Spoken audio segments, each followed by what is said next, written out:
नमस्कार दोस्तों, मोटिवेशन वाला दिगंबर में आपका स्वागत है। मैं दिगंबर कुमार आपका स्वागत करता हूं और हम लोग शुरू करते हैं बिना किसी देरी के। जैसा कि मैंने आपको काफ़ी कुछ बता रखा है प्रीवियस सेशन में, ये जो है क्लास 6 ICSE बोर्ड केमिस्ट्री का पहला चैप्टर है, जिसमें कि इंट्रोडक्शन ऑफ केमिस्ट्री हम पढ़ेंगे, जिसका पहला पार्ट मैंने अपलोड कर रखा है। आप यूट्यूब पे जाके मेरे चैनल पे देख सकते हैं। सो इसी के साथ मैं आपको पहला जो है एक कोड है हमारे डॉक्टर APJ अब्दुल कलाम का, ग्रेट, इसको मिसाइल मैन के नाम से भी जाना जाता है। और हम लोग स्टूडेंट के लिए काफ़ी मतलब क्या बोलूँगे, स्टूडेंट के लिए एक मोटिवेशन है। इतना ही जानो कि एक ये स्टूडेंट के लिए ये खुद में मोटिवेशन है। तो जिसमें कि इसमें एक बताया गया है कि ब्लैक कलर भावनात्मक रूप से बुरा नहीं होता, लेकिन हर ब्लैक बोर्ड विद्यार्थियों की ज़िंदगी ब्राइट बनाता है। बातें सही है कि ब्लैक कलर जो है भावनात्मक रूप से, इसका कहने का क्या मतलब है कि all black is not bad, but black only the blackboard can bright to future in our student. So इसी के साथ मैं आपका शुरू करूँगा यहाँ। इस वाले चैप्टर में हम ये जानेंगे, और इस वाले वीडियो में हम ये जानेंगे क्या कि इंट्रोडक्शन ऑफ अ केमिस्ट्री का इंट्रोडक्शन में हमने काफ़ी कुछ उस वाले प्रीवियस क्लास में देख रखा है। अब हम यहाँ से शुरू करेंगे आपका, जैसे कि है कि एग्रीकल्चर में। तो जैसे कि मैं ये पहला चीज़ जो आपका थोड़ा मतलब कुछ तो ये कुछ है एग्रीकल्चर के थीम्स के बारे में। तो हम इसमें जानेंगे कि केमिस्ट्री का यूज़ क्या है हमारे एग्रीकल्चर सेक्टर में, क्या क्या किया जाए और क्या क्या होता है एग्रीकल्चर के सेक्टर में, ये हम इस वाले पार्ट में जानेंगे बच्चों। तो इसमें जैसा कि बताया गया कि एग्रीकल्चर में क्या हुआ था कि good yielding of crop is possible only due to farmers who use fertiliser that are chemical. कहने का क्या मतलब कि उस समय जो है फर्टिलाइज़र का जो यूज़ किया गया था, जो केमिकल के लिए था, और केमिकल्स और फर्टिलाइज़र का जो भी यूज़ किया गया था, तो ये केमिस्ट्री का उसमें काफ़ी रोल रहा है। और इनके हिसाब से ये है कि ऑल्सो टाइमली स्प्रेडिंग ऑफ, एक मिनट बच्चों, ये क्यों जा रहा है इधर। तो ये इसके हिसाब से ये है कि मतलब कि वो जो टाइम पे जो छिड़काव होता है पेस्टिसाइड यूरियाज जो क्रॉप के ऊपर होता है, तो ये होता है कि केमिस्ट्री के तहत ही होता है। उसमें जो खाद का जो कंपोनेंट होता है उसमें केमिस्ट्री की मात्रा होती है। जैसा कि आप यहाँ देख सकते हैं, एक जो है आपका पहले वाला प्रीवियस खाद है और एक जो है ऑर्गेनिक खाद है। इन सभी में माना गया था कि केमिस्ट्री की उपयोगी की गई है, इसमें भी केमिस्ट्री का यूज़ किया गया। दूसरा चीज़ आता है बच्चों कॉस्मेटिक। तो यहाँ है कि cosmetic by using chemical components. कहने का क्या मतलब है कि जो यूज़ किया गया था वो केमिकल कंपोनेंट था इसमें। This research and production is chemical process. और जो इसका जो रिसर्चर्स वगैरह सब जो मतलब इसमें जो डाला जाता है कंपोनेंट्स वगैरह सब, ये सब जो है कॉस्मेटिक में आता है। और ये इसमें केमिस्ट्री का उतना ही यूज़ होता है कि कितने कंपाउंड में क्या डालना और कैसे डालना है, जो कि ये एक अच्छा हो। तो यहाँ के सब एग्जाम्पल ऑफ अ कॉस्मेटिक्स। अब देखो क्या कि कॉस्मेटिक्स में कुछ एग्जाम्पल, जैसे कि आपका टैल्कम पाउडर, क्रीम है, लिपस्टिक है, एंड ऑल दोज थिंग्स। अब देखो यहाँ की talcum powder is made from a talcs. तो ये जो भी आता है केमिस्ट्री के तहत आता है बच्चों। आई थिंक आपने ये समझने की कोशिश की है।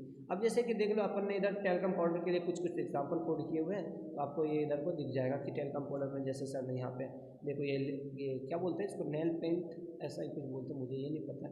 ये देखो बच्चों, लिपस्टिक की बात हुई। लिपस्टिक ये होता है कि फेस पाउडर होता है, गर्ल्स लोग मोस्टली यूज़ करता है, और ये रहता है पूरा मेकअप का सामान जो आप देख सकते हो। तो ऐसा कुछ होता है। अब देखो बच्चों, मेडिसिन में भी हमने ये जानेंगे कि मेडिसिन में यूज़ क्या है अपना, मतलब क्या कैसे यूज़ होता है मेडिसिन में केमिस्ट्री का, हम इसमें ये जानेंगे। तो आप यहाँ जैसे कि देख सकते हैं, यहाँ पे सीधा बताया गया है कि our chemical substance use is a prevention and disease. These are chemical components and their research is chemical process. कहने का क्या मतलब है कि ये केमिकल कंपोनेंट्स इसमें भी मिक्स किया जाता है। कि जैसे कि आप देख लो कि पैरासीटामॉल में कौन कौन सा जो ड्रग है, तो वो ड्रग कितने कंपाउंड में उसमें होगा, कितना उसमें यूज़ करना होगा, ये सारा चीज़ जो है केमिस्ट्री के तहत ही आता है। चाहे कि उसका वो सिरप हो या जो भी कफ सिरप हो या जो भी लिक्विड प्रोडक्ट है, उसमें 2-3 चीज़ों का अगर मिक्सर होता है तो कौन चीज़ों का कितना मिक्सर होता है, ये होता है। अब जैसे कि ले लो कि it means what I am trying to say, a T T में क्या होता है कि देखो टी लीफ होता है, शुगर होता है, मिल्क होता है, वाटर होता है, इन सभी। लेकिन इन लोगों का कंपोनेंट ऐसा नहीं है कि 1 kg शुगर में डाल दूँ, 1 kg मिल्क में डाल दूँ और 1 kg मैं टी लीफ डाल दूँ, ऐसा नहीं है। तो उसका क्या है कि बेसिक कुछ कंपोनेंट्स है जिसके बाद वो होता है। सो ये इसमें भी होता है, यहाँ पर भी यूज़ केमिस्ट्री का। अब देखो अदर प्रोडक्ट में जैसे कि आपका food material, various food materials are prevision by only a chemical, जैसे कि आपका सोडियम है, आपका सोडियम मेगाबाइट है, कुछ चीज़ें हैं जो इसमें, जैसे बिल्डिंग मटेरियल्स में भी आप देखोगे ग्लास सीमेंट हो गया या ब्रिक हो गया, ये सारा चीज़ भी जो है यहाँ पर भी आपका होता है। तो ये मैंने काफ़ी शॉर्ट फॉर्म बनाने की कोशिश की है बच्चों। मुझे पता है कि आपके बुक में ये इतना छोटा नहीं है, लेकिन मैंने कोशिश किया कि अगर काफ़ी छोटा हो ना तो आपको समझने की। अब देखो यहाँ पे है क्या, बिल्डिंग मटेरियल्स। बिल्डिंग मटेरियल्स में आप ले सकते हो कि ब्रिक हो गया, सीमेंट हो गया, आपने वो बिरला पुट्टी का वाइट वाला क्या क्या आता है आप उसको देख लो।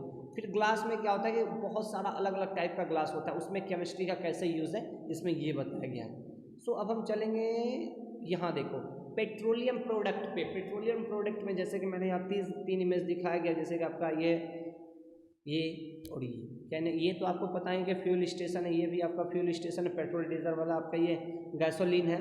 अब देखो यहाँ की petroleum, kerosene and diesel are oil are product obtained from petroleum. ये सब चीज़, ये जितना भी आप देख रहे हो ये सारा चीज़ किसके अंतर्गत आता है, पेट्रोलियम प्रोडक्ट के अंतर्गत। और इसमें भी जैसे कि बेंजीन वगैरह सब क्या क्या मिलाया जाता है, मुझे इसके बारे में उतना अच्छे से नहीं पता है। तो ये सारा भी जो भी मिलाया जाता है ये भी केमिस्ट्री के कंपोनेंट के तहत ही आता है, कि कितना मिलाना और कैसे मिलाना, ये सारा चीज़ इसके तहत आता है।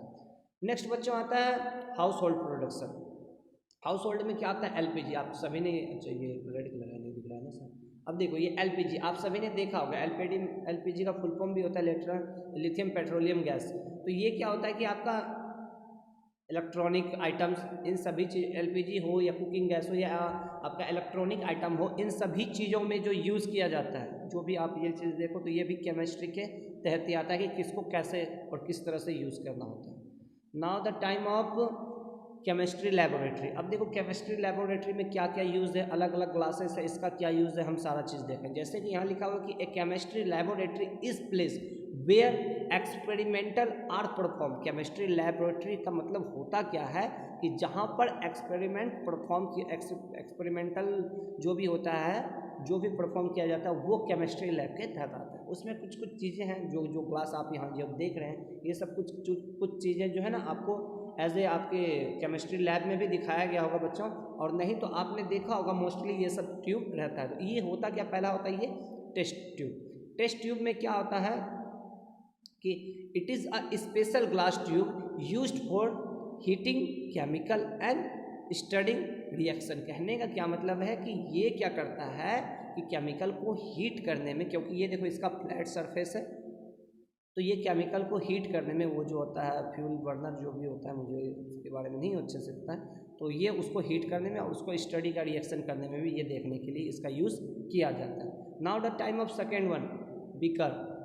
किधर गया भाई, हाँ ये देखो बीकर। अब देखो ये क्या होता है, it is glass container used for stringing, mixing and heating substances. ये क्या करता है आपका, ये 2 तरह का बीकर आपको दिखाया गया, एक जो ये है और दूसरा जो ये है। ये मोस्टली क्या करता है कि आपका जो है हीट करने के लिए और उसको भी मिलाने के लिए भी इसका यूज़ किया जाता है। नाउ द थर्ड वन बच्चा यहाँ है, जैसे कि आपका है कोनिकल ग्लास। अब देखो ये रहता है कोनिकल ग्लास, कोनिकल शेप का ये दिख रहा है बच्चा, ये क्या है, it is a glass,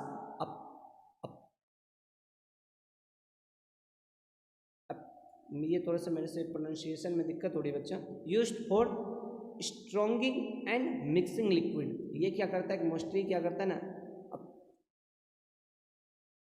apertures used for stronging and mixing liquid. ये लिक्विड जो भी होता है, लिक्विड कंपोनेंट, 2-3 लिक्विड कंपोनेंट हमको इसमें डालना होता है और इस सभी कंपोनेंट को ये मिक्स करने में ये मदद करता है, ये होता है इसके अंदर। फिर होता है आपका बच्चों देख लो, ये होता है आपका राउंड बॉटल फ्लास्क। अब राउंड वाटर फ्लास्क में क्या होता है बच्चों, ये देखो राउंड मतलब क्या कि ये पूरा जो इसका एरिया है ना, देखो बच्चों ये गोल, मतलब राउंड मतलब गोल। अब देखो ये क्या है कि it is a apertures used heating liquid, और ये क्या करता है, ये मतलब लिक्विड जो रहता है इसको क्या करता है, हीट करने में मदद करता है बच्चों, ये इसका काम ये होता है। अब देखो क्या होता है फ्लैट बॉटम, ये वाला हमने पढ़ रखा है, इसका भी वही काम है, देखो यहाँ पे। लेकिन यहाँ पे क्या है कि it is the glass apertures used for a mixing. Flat bottom वाले में क्या होता है, ये मिक्स करने का लिक्विड जो भी होता है बच्चों, उसको ये, एक मिनट, ये क्यों घूम रहा है, ये जो है उसको मिक्स करने के काम आता है। It is not for heating liquid, ये लिक्विड को हीट करने के काम में बच्चों नहीं आता है, ये बातें ध्यान रखनी है। अब देखो आपका मेजरिंग सिलेंडर जो होता है, आपने ये देखा होगा, इस तरह का ट्यूब्स तो देखा ही होगा, इसमें कोई दो राय नहीं है। तो इसमें क्या करता है कि it is the glass apertures used for a measuring the volume of liquid, liquid का वॉल्यूम देखने के लिए इसका यूज़ मोस्टली किया जाता है बच्चों। अब देखो क्या होता है आपका फिनल, ये क्या होता है कि funnel, it is made of a glass available in a various size, ये आपको अलग अलग साइज में आपको ये मिलता है बच्चों। अब इसका क्या होता है कि मोस्टली आप देखो इधर का अगर देखा जाएगा तो ये नैरो माउथ रहता है इसका। फिर क्या है, carrying out of filtration and pouring liquid, कहने का क्या मतलब है कि लिक्विड को छानने के लिए भी इसका मदद लिया जाता है। और क्या होता है कि पोरिंग करने के लिए, कि अगर किसी बॉटल में, अपने इसको घर के गांव के भाषा में क्या ना बोलते हैं, मैं नाम भूल रखा हूँ, तो इसको आपको किसी बॉटल में अगर पानी डालना होता है तो आप ऐसा देखते ही होंगे, ब्लैक में कभी पेट्रोल लिए होंगे तो इसका यूज़ किया जाता है वहाँ पर भी। अब आता है बच्चों आपका चाइनीज डिश। चाइनीज डिश में क्या आता है कि it is used for a heating evaporating substance, substance को जो हीट जो होता है उसको एवोपोरेट करने के काम में इसका यूज़ किया जाता है बच्चों। ये सारा चीज़ होगा। फिर आता है आपका ट्राइपॉड स्टैंड। ट्राइपॉड स्टैंड में क्या होता है कि it is a support, it is used to support other apertures to heating something. अब देखो क्या होता है कि अपन लोग इसके ऊपर डाल के, मस्त इस स्टैंड के ऊपर डाल के ऐसे रख देते हैं, और ये जो होता है ट्राइपॉड के ऊपर रखने के बाद हम कोई भी लिक्विड मटेरियल को हीट कर सकते हैं। इसमें बहुत कुछ होता है बच्चों, जैसे कि यहाँ देख लो आपका होता है कि वायर गेज में देखो क्या होता है, वो जो होता है ना ट्राइपॉड के ऊपर इसको जस्ट रखा जाता है। जैसे कि देखो it is a rectangular wire that helps in heating glass apertures. इवेंटली it is use tripod stand between glass apertures. आप इसको क्या क्या यूज़ कर सकते हो कि ग्लास अपर्चर्स और ट्राइपॉड स्टैंड के बीच में आप इस जाली को रख सकते हो, ताकि जो होता है वो कोई भी शेप का बॉटल्स हो उसको ये बैलेंस करने में मदद करती है बच्चों। अब हम आते हैं, आपका होता है आपका बच्चों बंसल बर्नर। बंसल बर्नर में क्या होता है कि it is a long tube at the end of which of the glass stand. कहने का क्या मतलब है कि ग्लास स्टैंड को के लिए जो मोस्टली जो नीचे से हीट की ज़रूरत होता है, ये आपको बंसल बर्नर से। तो ये काफ़ी कुछ पता मैंने आपको एक्सप्लेन करने की कोशिश की, जो आप केमिस्ट्री लैब जाओगे तो आपको पता चल जाएगा कि ये वाला का अपन लोग बंसल बर्नर बोलेंगे, इसको इस जाली को अपन लोग वायर वाला बोलेंगे। फिर आपका इधर को आएगा तो अपन लोग ये जब देखेंगे तो ट्राइपॉड स्टैंड बोलेंगे। फिर हम लोग जब जाएंगे तो ऐसा वाला कुछ होगा तो चाइनीज़ डिश में आएगा, इसका यूज़ पता होगा बच्चों। फिर आपका ये फिनल में आता है। फिर आप जैसे ही आगे जाएंगे बच्चों तो आपका मेजरिंग सिलेंडर भी आपको देखने को मिलेगा। फिर आपको फ्लैट बॉटम प्लस मिलेगा। फिर आप जैसे जाएंगे आपको राउंड बॉटम प्लस मिलेगा। फिर आपको ये कॉनिकल ग्लासेस शेप मिलेगा। तो मैंने काफ़ी कुछ जो है कोशिश की है कि आपका ये फिर बीकर मिलेगा बच्चों। फिर आप जाएंगे आगे तो केमिस्ट्री लैब का डेफिनेशन ऐसा कुछ होगा जो मैंने आपको समझाने की कोशिश की है। इसी के साथ बच्चों ये चैप्टर आपका ख़त्म हुआ। मिलते हैं अगले चैप्टर में, तब तक के लिए बाय बाय, नमस्कार, जय राम जी की, राधे राधे।